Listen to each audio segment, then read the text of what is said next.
இந்த துருவம் என்ற கிராமத்தில் 24 வயது மதிக்கத்தக்க ஒரு பெண்மணியை சிறுத்தை காட்டு விலங்கு கடித்து அவங்க வந்து உயிரிழந்த ஒரு சோக சம்பவம் இன்று நடைபெற்றுள்ளது. இந்த அதனால இந்த கிராம மக்கள் இது ரிசர்வ் ஃபாரஸ்ட் ஒட்டி இருக்கிற இந்த பகுதியில் எங்களுக்கு சாலை வசதி, அதே போல எங்களுக்கு பேருந்து வசதி மற்றும் ஸ்ட்ரீட் லைட்ஸு போடணுங்கிறதையும் கேட்டிருக்காங்க. டிஎஃப்ஓ, எஸ்பி இவங்களோட இங்கே ஆய்வு செய்தோம். இங்கே உடனடியாக முதல்ல இந்த சிறுத்தைகளை, இங்கே இருக்கிற சிறுத்தைகளை இப்போ பிடிப்பதற்காக வனத்துறையினர் முழு மூச்சோடு செயல்பட்டு கொண்டிருக்கிறார்கள்.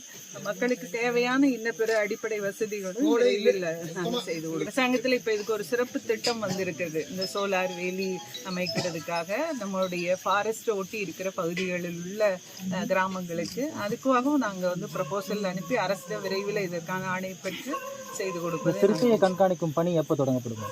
இல்லை, இன்று காலையில் முதல்ல நம்ம குடியாத்தம் ராமாலை கிராமத்தில் காலையில் ஒரு சிறுத்தை காலையில் 5 மணி அளவில் கிராம பகுதியில் பார்க்கப்பட்டதாக சொல்லுது. அதுவும் இந்த வீரச்செட்டிப்பள்ளி ஃபாரஸ்ட் உட்பட்ட பகுதி. அதனால இப்போ டிஎஃப்ஓ மற்றும் அவங்களுடைய வனத்துறையினர் முழு மூச்சோடு அந்த பணியில் ஈடுபட்டு கொண்டிருக்கிறார்கள். வன விலங்குகளை கண்காணித்து விரைவில் இந்த சிறுத்தைகளை பிடிப்பதற்கான பணியிலும் ஈடுபட்டு கொண்டிருக்கிறார்கள்.